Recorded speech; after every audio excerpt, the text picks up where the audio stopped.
미로 찾기 게임을 많이 했던 것 같습니다. 큰일 났네요. 신문이나 잡지를 보면 이게 네모나게 해가지고 안에 이렇게 여러 가지 미로 이렇게 막 그려가지고, 기억나시죠? 네, 지금 한 3분의 1 정도 끄떡 하시는데요. 서울에는 그게 없었나 봅니다. 네. 이 미로 찾기 게임이 신문이나 잡지에 있으면 볼펜을 들고 그 미로를 열심히 따라갔습니다. 간단한 미로는 쉽게 찾을 수 있지만 어떤 것들은 정말 복잡하게 그려져 있습니다. 열심히 줄을 그으며 따라가다 보면 계속해서 갈림길이 나옵니다. 그러면 이제 찍어야죠. 모르니까. 그래서 한쪽을 찍어서 그쪽을 또 열심히 따라가다 보면 막히는 길이 꼭 나옵니다. 또 어떤 길은 끝까지 잘 갑니다. 잘 가다가 거의 다 가서 막힐 때가 있습니다. 그런 거 안 해보셨군요. 큰일 났네요. 그러면 정말 하기가 싫습니다. 힘들게 출구의 코앞까지 갔는데 막혀버리면 다시 어디서부터 해야 될지 막막합니다. 그래도 다시 길을 찾아서 그려봅니다. 그런데 나중에 이제 이렇게 들어가지고 봤는데요. 미로 찾기를 쉽게 하는 방법에 대해서 들었습니다. 뭐냐 하면 출구부터 거꾸로 찾아가는 겁니다. 그러면 대부분의 미로는 쉽게 찾을 수가 있습니다. 이건 한번 댁에 가셔서 한번 해보세요. 요즘에 찾기가 참 어렵겠지만, 그럼 출구부터 이게 거꾸로 가보면 그 찾기가 참 쉽습니다. 그런데요, 우리의 인생도 마찬가지인 것 같습니다. 우리가 우리 스스로 진리를 찾아서 인생의 참 기쁨이 무엇일까? 내가 뭘 하는 게 나에게 제일 좋은 일일까? 나의 진정한 행복을 내가 찾아서 떠날 때에는 수많은 갈림길들이 나옵니다. 그래서 돈을 쫓아 살다 보면 행복할까? 그래서 돈을 쫓아 살다 보면 그 인생의 길이 막힐 때가 있습니다. 명예가 좋아서 명예를 쫓아 살다 보면 그 길도 막혀 있습니다. 이것저것 내가 행복할 것 같아서 정말 그 많은 길들을 찾아다니지만 어느 곳에서도 행복을 찾을 수 없고 막힌 길만 나옵니다. 그래서 수많은 사람들이 이 행복을 찾아서 자신의 정욕과 쾌락을 만족시키기 위해서 찾고 찾아다니다 보면 다 그런 건 아니지만 이걸 해본 사람들은 이렇게 말합니다. 결국엔 이걸 하게 됩니다. 뭐냐 하면 술에 빠져 살거나 마약에 빠진다고 합니다. 인생에 가장 큰 쾌락을 주는 술이나 마약에 빠지고 나면 결국에 자기 자신이 그 길이 막힌 것임을 알면서도 결단코 되돌아오기가 어렵다라는 것입니다. 우리 스스로 천국을 찾아다니지만 결코 우리는 가장 큰 행복을 준다는 그 천국은 찾을 수가 없습니다. 그런데 분명한 것은 예수님께서 이 땅에 오셨습니다. 천국을 가지고 오셨습니다. 그래서 우리는 이미 천국이 시작된 줄로 믿습니다. 그리고 성령님께서 이 땅에 오시고 우리를 천국의 삶을 살도록 인도하고 계십니다. 인생의 미루에서 길이 막힐 때에 다른 곳을 보실 필요가 없습니다.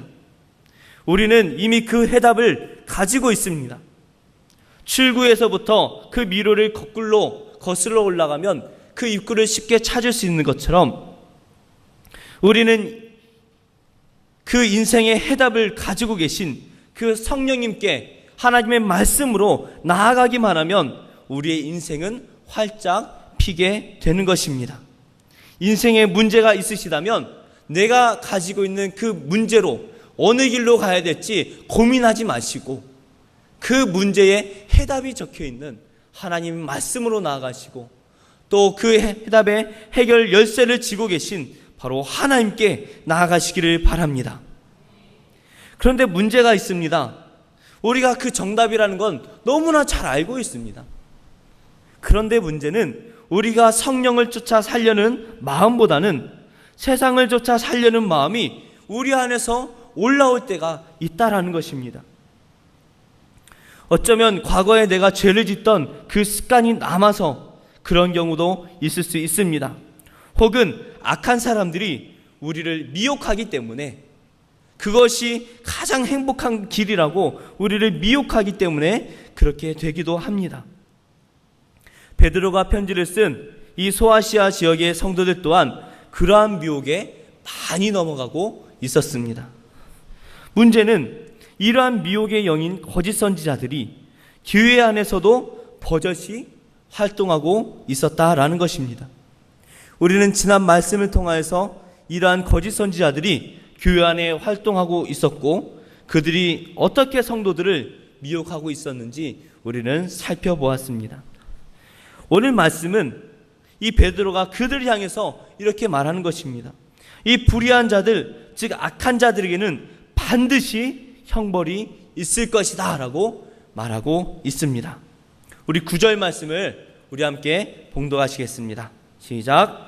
주께서 경건한 자는 시험에서 건져주실 줄 아시고 불의한 자는 형벌 아래에 두어 심판날까지 지키시며. 많은 사람들이 그 불의한 사람들의 삶을 보면서 야, 나도 저렇게 한번 살아볼까, 그렇게 말을 합니다. 이 신학교에 다니면 그 신대원에 이제 공부하러 온 전도사님들 이제 평균 연령이 꽤 높습니다. 저같이 대학교 졸업하고 바로 대학원에 간 사람이 많지가 않아요. 그래서 평균 연령이 한 35 정도 되는 것 같습니다. 그때는 35이 참 많아 보였는데 제가 35이네요. 그러고 보니까. 그런데 그 이제 뭐 인생의 뭐 별의별 경험을 다 하신 분들이죠. 이렇게 사업을 하다가 계속 일이 안 되고 기도하다 보니까 하나님께서 너는 목사가 되라. 그래서 오신 분들도 계시고, 또 어떤 분들은 그 육군 중령까지 이렇게 하시다가 은퇴를 하시고 여기에 거의 환갑이 다 되셔가지고 내가 신학을 해야 되겠다 해서 신학 공부하러 오신 분들도 계십니다. 다양한 분들이 계신데요. 그분들이 하시는 말씀이 있습니다. 뭐냐 하면 인생에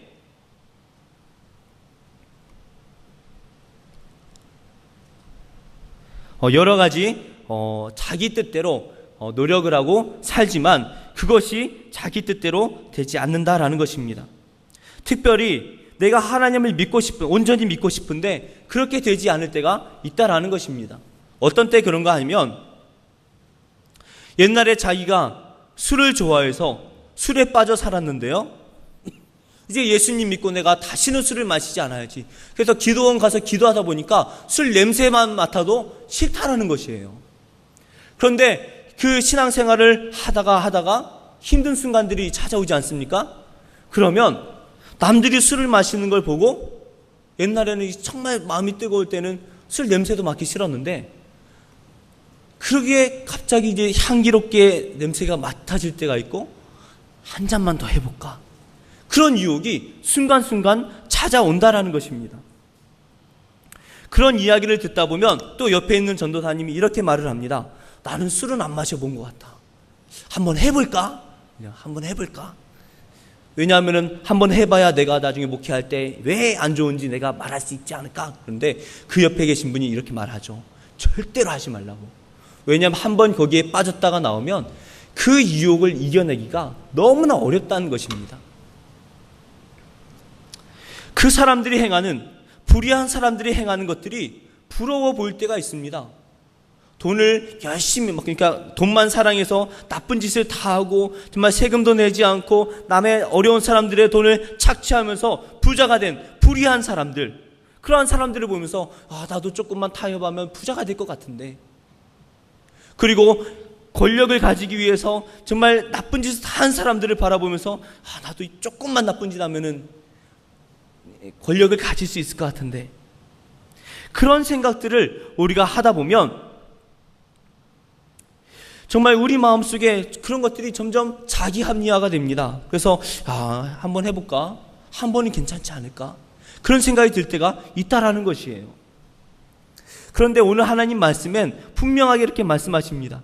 그런 불의를 행하는 자들이 잘 되는 것처럼 보이고 부러워 보일 수도 있지만 그들의 결말에는 하나님께서 가만 놔두지 않으신다는 것입니다. 어떤 사람들은 사랑의 하나님께서 어떻게 그의 자녀들에게 벌을 주시겠느냐, 그렇게 말하는 사람들이 있습니다. 그래서 서양 신학자들 가운데 많은 신학자들이 천국에 대해서는 분명히 천국이 있다라고 말을 하는데 형벌과 지옥에 대해서는 말을 하지 못하는 그러한 신학자들이 있습니다. 하지만 하나님께서는 분명하게 불의한 자들은 벌을 받게 될 것이라고 말씀하고 계십니다. 특별히 오늘 말씀에서는 이들이 벌을 받을 분명한 이유들에 대해서 말씀하고 계십니다.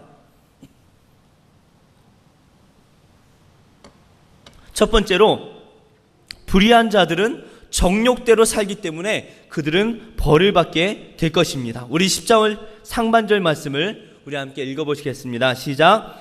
특별히 육체를 따라 더러운 정욕 가운데서 행하며 주관하는 일을 멸시하는 자들에게는 형벌할 줄 아시느니라. 아멘. 그리고 14절 말씀도 우리 함께 봉독하시겠습니다. 음심이 가득한 눈을 가지고 범죄하기를 그치지 아니하고 굳세지 못한 영혼들을 유혹하며 탐욕에 연단된 마음을 가진 자들이니 저주의 자식이라. 거짓 선지자들 그리고 이 불의한 자들은 겉으로는 신앙이 좋아 보입니다. 그리고 자기들의 말을 들어보면 정말 대단한 뭔가가 있는 것 같습니다. 이단들을 보시면 정말 뭐가 있는 것처럼 말을 합니다. 자기들 안에는 뭐 놀라운 역사가 있고 자기들만 하나님이 있고 자기들 안에 들어와야 뭐 14만 4천 안에 들어가서 구원을 받을 수 있다, 뭐 엄청난 뭔가가 자기들 안에 있다라고 말을 합니다. 그리고 겉으로 보여지는 것에서는 정말 참 사랑스러워 보이고 인자해 보이고 그렇습니다. 근데 이단에 있던 분들의 이야기를 들어보면요, 정말 그 안에 역사가 있다는 거예요. 귀신들이 그 안에서 실제로 역사를 한다고 말합니다. 겉으로 대단한 뭔가가 있는 것 같아서 거기에 쉽게 빠진다는 것이에요. 그리고 그들은 정말 사랑이 넘치는 것처럼 그렇게 보입니다. 그래서 어떤 자매가 거기에 빠져서 들어갔다가 나왔던 이야기를 해주는데요, 그렇게 친절하더래요. 싱글싱글 웃으면서 그렇게 친절해서 야, 정말 사랑이 넘치나 보다 하고 가봤는데 일단 거기에 발을 디디니까 사람이 변하더래요. 그래서 막 서로 막 눈을 이렇게 하면서 막 쌍말을 하면서 그렇게 하더랍니다. 그들은 겉으로는 정말 신앙이 좋은 것 같고 어떠한 특별한 역사가 일어나는 것처럼 뭔가 특별한 것이 있는 것처럼 그렇게 말하지만 정말 그들을 자세히 들여다보면 그런 것들이 다 껍데기일 뿐이라는 것입니다. 특히 이 불의한 자들이 정말 사랑이 넘치는 것 같고 뭔가 하나님을 위해서 뭔가 하는 것처럼 그렇게 말을 하지만 오늘 말씀을 보니까 그들이 그렇게 노력하는 것은 자기들의 욕심을 채우기 위해서 그렇게 행한다라는 것입니다. 거짓 선지자들, 이 불의한 자들은 목적이 있습니다. 바로 자기의 정욕을 채우는 것입니다. 그 정욕을 채우기 위해서라면 모든 악한 일들을 행하고 심지어 하나님의 말씀까지도 왜곡시킵니다. 그래서 동성애자들이요, 자기들의 그것을 합리화시키기 위해서 하나님의 말씀에도 동성애를 허용하는 말씀들이 있다는 거예요. 그래서 야, 대단한 발견이다 하고 제가 봤는데 다 거짓말이에요. 다 거짓말이에요. 심지어 이 성경의 원어까지도 바꿔가면서 그렇게 거짓말을 합니다. 모르는 분들이 보면 오, 정말 그런가 보다 그렇게 생각하겠죠. 우리 15절에서 16절 말씀을 한번 읽어보겠습니다. 시작. 그들이 바른 길을 떠나 미혹되어 보올의 아들 발람의 길을 따르는도다. 그는 불의의 삭슬 사랑하다가 자기의 불법으로 말미암아 책망을 받되 말하지 못하는 나귀가 사람의 소리로 말하여 이 선지자의 미친 행동을 저지하였느니라. 아멘. 오늘 말씀에서 베드로는 이 욕망에 빠진 이 불의한 자들을 구약 성경의 발람으로 비유를 하고 있습니다. 발람은 출애굽한 이스라엘 자손이 모압 평지에 진을 쳤을 때에 뇌물을 받고 그들을 저주하기 위해서 나아갔습니다. 그런데 하나님께서는 그가 타고 가던 그 나귀의 입을 통해서 발람에게 경고하시고 오히려 이스라엘을 축복하게 하십니다. 그는 선지자였습니다. 그리고 하나님의 음성을 듣기도 하는 그러한 사람이었던 것 같습니다. 그런데 그 사람이 돈에 눈이 머니까 짐승도 보이는 그 하나님의 사자를 보지 못하는 것입니다. 우리가 정욕에 빠지면 이렇게 됩니다. 우리가 정욕에 빠지면, 정욕에 눈이 멀면 우리는 영적인 분별력을 잃어버리게 됩니다. 만약 우리가 돈을 사랑하면요, 그 돈에 눈이 멀어서 하나님의 말씀도 보이지 않습니다. 우리가 명예에 빠지면요, 그 명예 때문에 하나님의 말씀이 보이지가 않아요. 내가 사랑하는, 정말 하나님보다 더 사랑하는 나의 정욕이 있다면 우리는 그것 때문에 하나님이 절대로 우리 눈앞에 보이지가 않습니다. 그리고 영적인 분별력을 잃어서 나중에는 그것 때문에 하나님의 말씀까지도 왜곡시키고 우리 자신을 속이고 나중에는 남들까지도 속이는 그러한 사람이 된다라는 것입니다. 수많은 사람들이 이 정욕에 눈이 멀어서 죄에 빠져 살아갑니다. 이 사람들이 그 정욕에서 헤어나와야 합니다. 그런데 그 사람들이 헤어나오지 못합니다. 왜냐하면 그것을 사랑하기 때문입니다. 그곳에서 헤어나올 수 있는 유일한 방법이 있습니다. 그것은 바로 하나님을 영접하는 것입니다. 그리고 성령의 음성을 쫓아 살아가는 것입니다. 이것에 대해서 조금 이따 다시 말씀을 드리겠습니다. 오늘 말씀에서 불의한 자들이 벌을 받는 또 하나의 이유는 그들은 교만하고 거만하기 때문입니다. 우리 10절 하반절에서 11절 말씀을 함께 봉독하시겠습니다. 시작. 주관하는 일을 멸시하는 자들에게는 형벌할 줄 아시느니라. 이들은 당돌하고 자긍하며 떨지 않고 영광 있는 자들을 비방하거니와 더 큰 힘과 능력을 가진 천사들도 주 앞에서 그들을 거슬러 비방하는 고발을 하지 아니하느니라. 아멘. 악한 사람들은 하나님을 두려워하지 않습니다. 오직 자기 자신을 주인으로 삼고 살아갑니다. 그래서 이들은 세상을 주관하시는 그 하나님을 멸시하며 살아갑니다. 하나님을 멸시하는 사람들이니 죄를 짓는 일에 너무나 당당합니다. 이들에게 겸손이란 있을 수가 없습니다. 그리고 영광 중에 있는 그 하나님의 사람들을 비방하는 일을 너무나 쉽게 합니다. 만약 우리 입에서 무엇인가 비방하는 말들이 나온다면 우리는 내 자신이 교만하고 거만하여 있다는 것을 깨달아야 합니다. 근데 문제는 이 악한 자들, 불의를 행하는 사람들은 그것을 깨닫지 못합니다. 왜냐하면 그 사람들은 그러한 삶이 너무나 익숙해져 있기 때문입니다. 이 사람들이 죄를 짓는데 얼만큼 죄에 익숙한가 봤더니 14절 하반절에 보니까요, 탐욕에 연단된 마음을 가졌다라고 말합니다. 연단되다라는 말이 무엇입니까? 훈련하다는 말입니다. 훈련하다. 이 탐욕하고 교만하고 거만하고 죄를 짓는 이것들을 자기 안에서 훈련을 시켰다는 것입니다. 아니, 우리가 하나님의 말씀을 읽고 하나님을 묵상하고 하나님께 나아가는 이 경건을 훈련을 해야 되는데 반대로 이 불의한 사람들은 나쁜 짓 하는 것을 훈련했다는 것입니다. 그러니 그들이 죄 짓는 일에 얼마나 열심이고 얼마나 잘하겠습니까?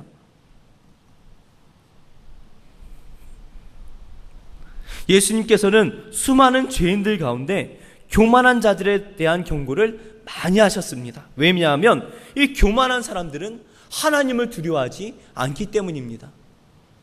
하나님을 믿지 않는 사람들도 신에 대한 두려움들은 가지고 있습니다. 그래서요, 절에 다니는 사람들 중에도 제가 목사입니다 말하면 그 목사님을 따뜻하게 대우해 주는 사람들이 있습니다. 그런데요, 하나님 앞에서 악한 사람들은 하나님을 두려워하지 않으니까요, 어떤 사람들도 두려워하지 않습니다. 그래서 남들을 비방하는 일도 서슴지 않고 하는 것입니다. 이들은 많은 말들을 하지만 남들이 그것에 대해서 어떻게 생각하는지, 그리고 이 세상을 주관하시는 하나님께서는 내가 하는 말을 들으시고 어떻게 생각하실지 그것에 대해서 생각하지도 않고 두려워하지도 않습니다. 우리 12절 말씀을 함께 읽어보겠습니다.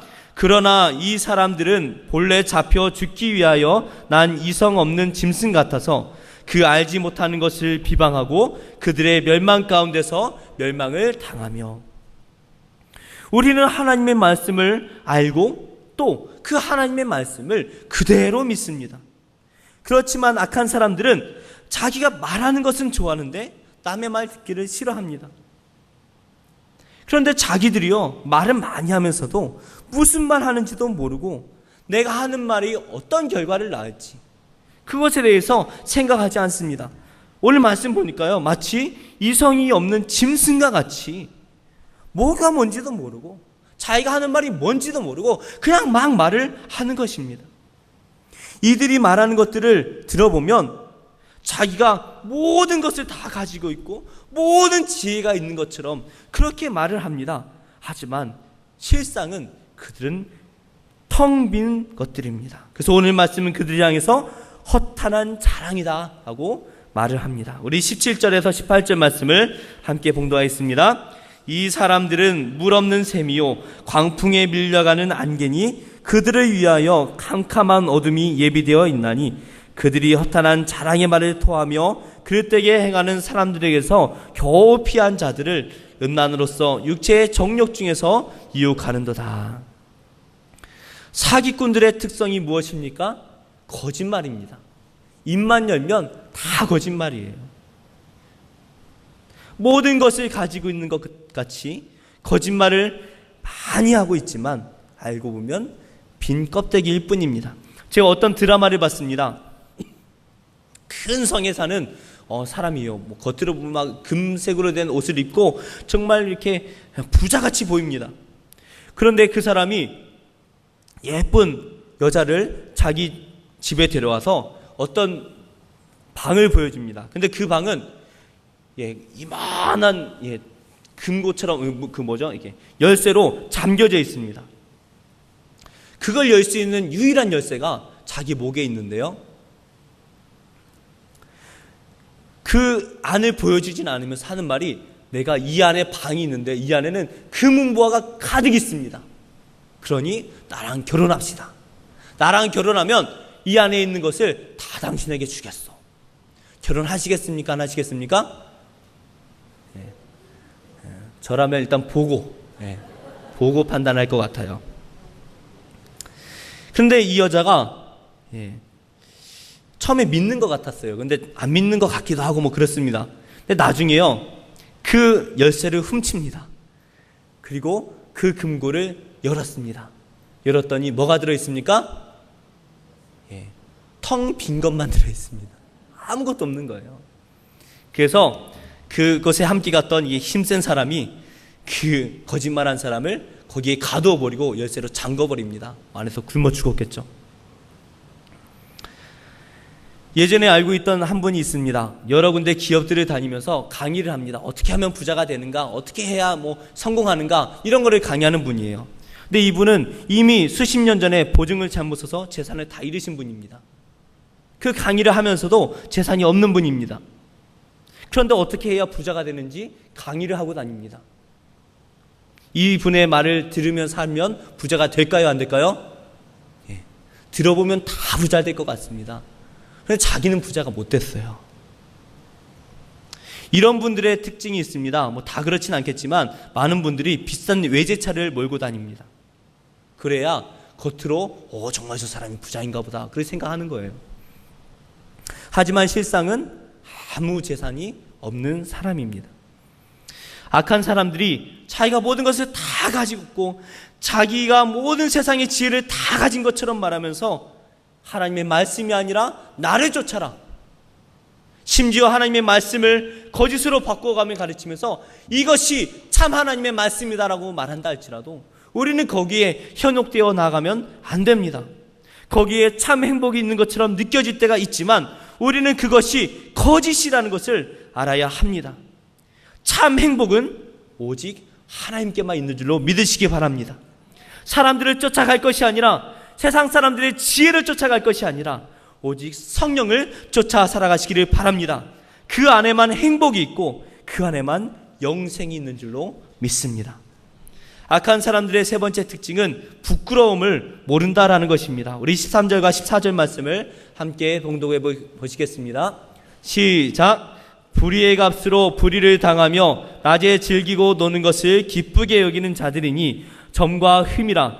너희와 함께 연애할 때 그들의 속임수로 즐기고 놀며 음심이 가득한 눈을 가지고 범죄하기를 그치지 아니하고 굳세지 못한 영혼들을 유혹하며 탐욕에 연단된 마음을 가진 자들이니 저주의 자식이라. 이들은 낮에도 즐기고 노는 것을 기쁘게 여깁니다. 하나님을 믿는 사람들이 즐기고 놀 수도 있습니다. 우리는 하나님 안에서 정말 행복하게 놀 때도 잘 놀아야 됩니다. 그런데 음란하고 죄를 짓는 것으로 자신의 쾌락을 즐기는 것을 기쁘게 하면 안 됩니다. 그런데요, 대부분의 사람들은 이 부끄러운 일을 언제 합니까? 밤에 하죠. 그래서 술을 마시고 밤새 논다고 합니다. 그래서 이 지역, 제가 갑자기 방향 감각이 상실됐습니다. 어느 지역, 이 신촌과 홍대 일대 지역을 보면 낮에는 그렇게 사람이 많지 않습니다. 그런데 밤만 되면요, 10시 반 이후가 되면 차가 꽉꽉 막힙니다.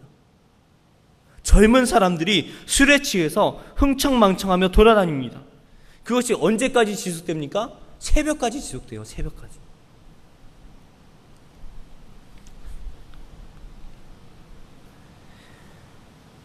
(13절) 말씀에 연애할 때라는 것은요, 예배를 드리고 함께 모여서 애찬을 할 때를 말합니다. 성도들을, 이 사람들은 예배를 다 마치고 같이 이제 예찬하는 얼마나 거룩하고 정말 성령에 충만한 거룩한 교제의 모임이 되어야 되겠습니까?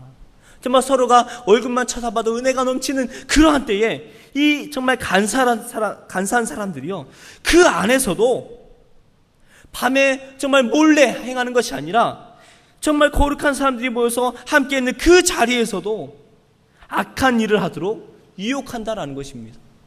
밤도 아니라 대낮에 부끄러운 줄도 모르고 행하고 있다라는 것입니다. 이들은 늘 음란한 마음을 가지고 음흉한 눈빛으로 여자들을 바라봅니다. 그리고 이들은 그치지 않고 죄를 짓습니다. 이들이 이렇게 당당하고 거만하게 죄를 짓는데요, 아직 믿음이 자라지 못해서 믿음이 연약한 성도들까지 그들은 유혹을 한다라는 것이에요. 죄로 알지 못하고 또 부끄러운 줄 모르고 죄 짓는 사람들에게는 어떠한 권면도 쉽지가 않습니다. 우리는 하나님을 믿고 영접할 때에 우리 안에 있는 죄를 깨끗이 씻어내야만 합니다. 그리고 우리의 모든 삶을 오직 하나님께만 우리 자신을 맡기고 살아야 합니다. 우리가 세상 사람들의 이야기를 듣고 불의한 사람들의 이야기를 듣고 우리는 그들의 정말 허탄한 자랑들을 들으면서 그들을 쫓아 산다면 이 불의한 사람들이 맞는 그 심판의 결과를 우리도 피할 수가 없게 될 것입니다. 베드로는 이 잠언의 말씀을 통하여서 우리에게 불의한 사람들이 어떠한 자들인지 22절에서 설명하고 있습니다. 우리 22절 말씀을 함께 봉독하시겠습니다. 참된 속담에 이르기를 개가 그 토하였던 것에 돌아가고 돼지가 씻었다가 더러운 구덩이에 도로 누웠다는 말이 그들에게 응하였도다. 잠언 말씀에 보니까요, 오늘 이 베드로가 인용을 하는데요, 개는요 예쁘게 씻어놔도 정말 다시 더러운 곳에 갑니다. 돼지도요 깨끗이 씻는 경우가 있나 모르겠습니다. 깨끗이 씻어봐야 더러운 구덩이에 도로 가서 눕습니다. 이 말씀이 이 불의한 사람들에게 해당된다는 것입니다. 이 불의하고 악한 사람들, 오직 정욕을 쫓아 살아가는 이 악한 사람들, 그들이 정말 하나님을 믿는 것처럼 겉으로는 그렇게 살아가지만, 예수님을 믿고 처음에는 잘 사는 것처럼 자신을 꾸며 살지만 결국에는 자기의 정욕대로 돌아간다라는 것입니다. 의롭지 못한 사람들은 자신들의 욕정을 바라보며 살아갑니다. 그리고 죄 짓는 것을 기뻐하고 불의한 돈을 사랑하고 하나님의 말씀까지도 왜곡하여 돈을 얻습니다. 이들은 짐승처럼 아무 생각도 없이 오직 정욕을 채우는 일에만 쫓아 살아갑니다. 하지만 믿는 사람들은 달라야 합니다. 우리 안에도 끊임없이 정욕이 올라올 때가 있습니다. 우리는 그럴 때마다 기도해야 합니다. 왜냐하면 불의한 사람들은 진리가 없고 하나님도 믿지 않고 그들에게는 영생도 없지만 우리에게는 진리가 있습니다. 우리는 하나님의 살아계심을 믿습니다. 성령님께서 우리와 지금 함께 하시고 우리 마음에 역사하시고 우리를 인도하시는 줄로 믿습니다. 그렇기 때문에 우리는 정욕이 올라올 때마다 기도해야 합니다. 아무 생각 없이 사는 그 악한 사람들과 달리 우리는 깨어 기도해야 하는 것입니다. 우리는 오직 하나님을 위해서 어떻게 살아야 할지 우리는 기도하며 성령님께서 우리를 인도하시는 대로 순종하며 살아야 하는 것입니다. 예전에 어떤 곳에 가서 기다리는 동안 심심해서 옆에 있는 잡지를 본 적이 있습니다. 그러다가 퍼즐이 있길래 이 퍼즐이나 풀면서 시간을 보내야 되겠다 생각했는데요, 딱 폈더니 누군가 답을 다 적어놨습니다. 김이 빠집니다. 그런데요, 누군가가 그 복잡한 미루의 답을 다 그려놓았다면 그 미루의 끝을 찾는 것은 너무나 쉽습니다. 그 선을 어떻게 하면 됩니까? 그냥 따라가면 됩니다. 그러면 골인하는 겁니다. 우리의 삶도 마찬가지입니다. 세상 사람들이 우리를 끊임없이 유혹하고 이것이 진리다라고 끊임없이 우리에게 말을 하지만 우리는 그러한 이야기를 들을 필요가 없습니다. 왜냐하면 이미 하나님께서 우리에게 말씀을 주셨고 예수님께서 이 말씀의 본을 보여주셨기 때문에 우리 예수님께서 가신 그 길로 순종하며 나가기만 하면 되는 것입니다. 그러면 성령님께서 우리가 가는 그 길을 인도하시고 도와주시고 영생의 길로 인도하실 줄로 믿습니다. 무엇보다 하나님께서는 그 마지막 시대를 이미 우리에게 주셨습니다. 우리는 기도함으로 그 천국을 누리며 살 수가 있게 된 것입니다. 마치 길을 모르는 것처럼 불행하며 정말 답을 모르는 사람처럼 정말 원망하며 사는 것이 아니라 이미 하나님께서 주신 이 천국을 누리며 살아가시기를 주님의 이름으로 축복합니다. 기도하시겠습니다. 하나님, 우리